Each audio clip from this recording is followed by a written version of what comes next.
Hello friends, good morning. Welcome in JDIS academy. JDIS academy आप सभी friends का स्वागत है। फ्रेंड्स, हम लोग जीएस पढ़ रहे थे। क्लास 6 स्टैंडर्ड की एनसीईआरटी चल रही थी। चैप्टर्स नंबर 2 3 लेक्चर्स कंप्लीट हो गया था। फ्रेंड्स, काफ़ी सारे कॉन्सेप्ट्स हमने आपको बता दिया था। जैसे कि हमने आपको बता दिया था कि आरंभिक मानव की खोज में वो इधर उधर कैसे घूमते हैं, आखिर खाद्य संग्रह क्या होता है, उनको एक जगह से दूसरी जगह घूमने के पीछे रीजन्स क्या हैं, फिर हथियार का उपयोग क्यों किया गया, हथियार क्यों बनते थे, हथियार बनाने के पीछे रीजन्स क्या था। अभी कल के लेक्चर्स में हमने ये सब बातें बकायदा आपको बताई। हमने ये भी बताया था कि हम नेक्स्ट लेक्चर में आपको समझाएंगे पत्थर के औजारों का निर्माण कैसे होता था। बहुत इंपॉर्टेंट टॉपिक्स है पुरातत्व के लिए। इसको समझ गए तो आपको आर्कियोलॉजी में कहीं भी कोई प्रॉब्लम्स नहीं आएगी।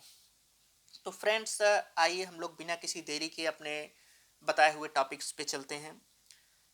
आगे बढ़ने से पहले फ्रेंड्स, अगर आप लोगों ने चैनल को सब्सक्राइब नहीं किया है तो I to humble request you can subscribe. आप सब्सक्राइब कर सकते हो और आपको एक सब्सक्राइब से निःशुल्क जीएस की क्लासें मिलेंगी। ये मेरा वादा है आपसे। और जितना हो सके आप शेयर करना ना भूलें, लाइक करना ना भूलें, क्योंकि आपके द्वारा किया गया कोई भी लाइक शेयर सब्सक्राइब हमको बहुत मोटिवेट करता है और फिर हम आपके लिए बहुत मेहनत करते हैं चीज़ों को लाने में, वीडियो अच्छा से अच्छा बनाने में। हमने आपको बताया था पत्थर के औजारों का उपयोग क्या होता है। जैसा कि आप लोग हमारे पढ़ाने के अंदाज से अब तक वाकिफ हो चुके होंगे, हम कोई भी टॉपिक पढ़ाते हैं तो पढ़ाने से पहले थोड़ा सा उसका बैकग्राउंड क्लियर करते हैं ताकि आपको कनेक्टिविटी में बहुत आसानी हो। यानी आगे के टॉपिक हम जो पढ़ाएंगे उसको पीछे आप आसानी से कैच कर सको। तो ये आप देखिए, ये सब हथियार बनाने के कारण थे। हथियार क्यों बनाए जाते थे, लकड़ी का हथियार, पत्थर का औजार, ये सब हमने आपको बताया था और उम्मीद करता हूँ आप अभी तक ये सब सीख चुके होंगे। आज आपको समझाना है पत्थर के औजारों का निर्माण कैसे होता था, पाषाण के औजार कैसे बनते थे। तो फ्रेंड, यहाँ पर एनसीईआरटी में इसका लास्ट पेज में दिया गया है। आप ये देखिए, एकदम लास्ट में यहाँ पर आप देख सकते हैं पाषाण औजारों का निर्माण। पाषाण उपकरणों को प्रायः दो तरीके से बनाया जाता था। एक पत्थर से पत्थर को टकराना, दूसरा दबाव सिल्क तकनीक। यहाँ पर ये देखिए पाषाण उपकरण कैसे बनाए जाते हैं। तो आइए हम लोग देखते हैं बिना किसी देरी के। ये देखिए पत्थर से पत्थर टकराना, पहले इसको पूरा पढ़ लेते हैं, इसके बाद इस कॉन्सेप्ट को देखते हैं। पत्थर से पत्थर टकराना, जिस पत्थर से औजार बनाना होता था उसे एक हाथ में ले लिया जाता था और दूसरे हाथ से एक पत्थर को हथौड़ी जैसा प्रयोग होता था और तब तक होता था जब तक वांछित आकार वाला उपकरण न बन जाए। तब तक पत्थर के सल्क निकलते रहते थे। इसने का मतलब क्या है, यहाँ पर एक पत्थर का हथौड़ी जैसा वो होता था और उसी का प्रयोग दूसरे पत्थर पे होता था। ये देखिए आपको मैं समझा दूं। यहाँ पर ये जैसे मान लीजिए कि एक पत्थर है, ठीक है, बड़ा पत्थर है। अब इस पत्थर का क्या यूज करना है, हथियार बनाना है, हथियार निर्मित करना है। अब यहाँ पर इससे कोई बड़ा पत्थर हाथ में ले लेते थे और उस तरीके का पत्थर लेते थे जो हाथ में सुविधा पूर्वक आ सकता था, हाथ में सुविधाजनक तरीके से उठ सकता था, आ सकता था। अब इस पत्थर को इस तरीके से हाथ में रखा जाता था, ठीक है। इस तरीके से हाथ में इस पत्थर को उठाकर यहाँ पे रखते थे और दूसरे हाथ से इस पर मारते थे। जैसे मान लीजिए कि ये मैंने एक पेन लिया, ठीक है, एक पेन लिया।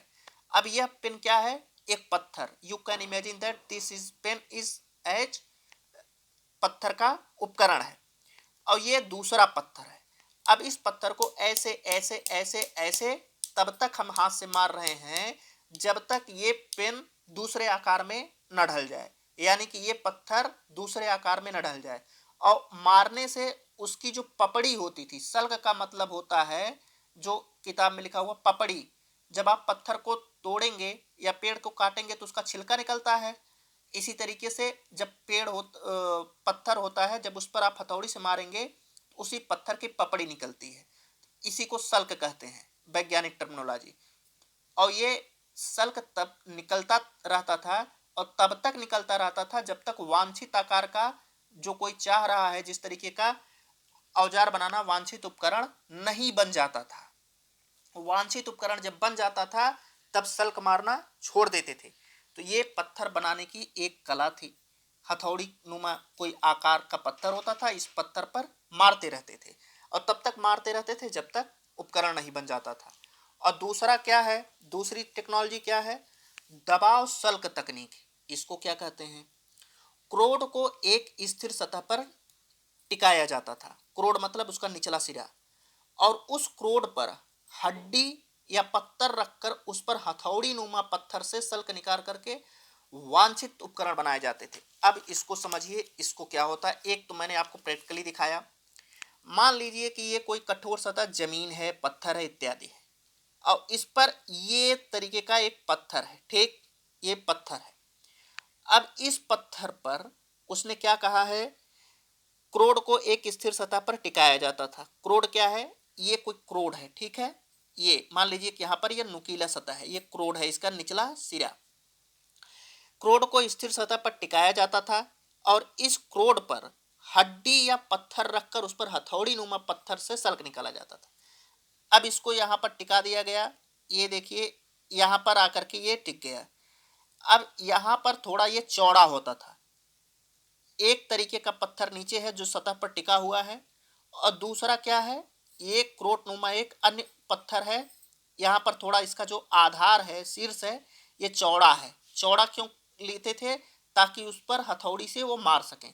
अब कोई यहाँ पर पकड़े रहता था इसको, और पकड़ पकड़ करके यहाँ से इस पर ठोंकते थे, मारते थे। जैसे गांव में आप लोग आज भी देखते होंगे, एक एक से मारते हैं, दूसरा निकलता जाता है। ये इस पर क्या होता था, निकलता जाता था। अब ये पत्थर जो है, यहाँ पर इसकी पपड़ी अपने आप निकलती जाती थी, और तब तक ये निकालते रहते थे जब तक उससे वांछित उपकरण ढाल नहीं लेते थे। इसी को कहते हैं क्या, दबाव सल्क टेक्नोलॉजी, यानी दबाव सल्क, दबाव से हथियार बनाना, दबाव दबाव लगा करके अन्य हथियार में उसको तब्दील करना। ये दोनों क्या हो गए, पत्थर से पत्थर टकराना, दबाव सल्क तकनीक से हथियार बनाना। आप लोग यहाँ पे देख रहे होंगे एनसीईआरटी में यह लिखा हुआ है, पाषाण उपकरण कैसे बनाए जाते थे। दो टेक्नोलॉजी दी हुई है। पाषाण औजारों का निर्माण दो तरीके से किए जाते थे, एक दबाव सल्क तकनीक और दूसरा पत्थर से पत्थर टकराना। ये जो हमने बताया, ये देखिए पत्थर को हाथ में लिया है और इससे मार रहा है, ये सल्क निकल रहा है, ये वांछित उपकरण ढल रहा है। तो ये आपका एक कॉन्सेप्ट क्लियर हुआ। और दूसरा दूसरा कॉन्सेप्ट क्या है, दूसरा कॉन्सेप्ट है पूरा स्थल। अभी तक हम लोगों ने पूरा बकायदा सीखा, क्या हथियार कैसे बनते हैं, हथियारों का यूज क्या है, यहाँ तक। अब आगे है रहने की जगह निर्धारित करना। ये इंडिया का मैप आप देख सकते हैं। इंडिया के मैप में पूरा भारत का मैप है। यहाँ पर ये साइन है, पुरा पाषाणिक पुरा स्थल, नव पाषाणिक पुरा स्थल, महापाषाणिक पुरा स्थल, आरंभिक गांव, आधुनिक नगर। यहाँ पर विभिन्न प्रकार के साइन दिए गए हैं, उससे पता चलता है कि कौन सा स्थल पुरा स्थल है, कौन सा नवपाषाण है। यहाँ पर फ्रेंड्स काफ़ी लंबा चौड़ा कॉन्सेप्ट है, इसलिए आज हम आपको इसका थोड़ा सा ब्रीफली परिचय बता दे रहे हैं, बाकी इसका लेक्चर हम कल बताएंगे। पुरा स्थल क्या होता है, पुरा स्थल का मतलब क्या होता है। पुरा स्थल फ्रेंड्स वह स्थान जहां औजार, बर्तन, इमारतों जैसी अवशेष मिलते हैं। जहां पर आपको एक ऐसा स्थान जहां पर मिट्टी में औजार दबा हो, बर्तन दबा हो, इमारत दबी हो, उसको खोद करके निकाला जाए, वह स्थल पुरा स्थल होता है। और अगर ऐसा स्थल वहां पर है तो वहां पर ये निश्चित है कि वहां पर आखेटक खाद्य संग्रह निश्चित होगा। और एक अगर ये दोनों स्थान है तो जाहिर सी बात है, या तो वहां पर जंगल होगा, या तो वहां पर नदी होगी, या तो वहां पर कोई न कोई प्राकृतिक संपत्ति अवश्य होगी। यानी नदी होगी, झील होगी, पर्वत होगा, पहाड़ होगा, कुछ न कुछ अवश्य होगा। तो ये आपका पूरा स्थल क्या होता है, उसकी डिफिनीशन है। यहाँ पर आप देख सकते हैं, रहने की जगह में आपको यहाँ पर लाल त्रिकोण वाले स्थल वे पूरा स्थल है जहां पर आखेटक खाद्य संग्राहक होने के प्रमाण मिलते हैं। ये भीमबेटका आपको लाल त्रिकोण का स्थल दिखाई दे रहा है, हुसंगी आपको लाल त्रिकोण स्थल दिखाई दे रहा है। ये क्या है, पूरा पाषाणिक स्थल है, यानी पुरा स्थल है। ये पुरा स्थल क्या होता है, ये आज हम लोगों ने सीखा। इसके आगे फिर उद्योग स्थल है, उसका उपयोग क्या है, आवासीय उद्योग स्थल क्या कहते हैं, ये सब हम लोग कल पढ़ेंगे, कल के लेक्चर्स में। तब तक के लिए आप लोग इतना रिवाइज करके आइएगा। हम लोग मिलते हैं फ्रेंड्स कल के लेक्चर्स में। पुरा स्थल के आगे पुरा स्थल से ही स्टार्ट करेंगे, फिर पूरा पाषाणिक स्थल, ये सब अत्यंत इंटरेस्टिंग लेक्चर्स है और यहीं से मैक्सिमम फैक्टेबल क्वेश्चंस पूछे जाते हैं। मिलते हैं फ्रेंड्स कल के लेक्चर्स में। जय हिंद, जय Bharat, a lot of thanks.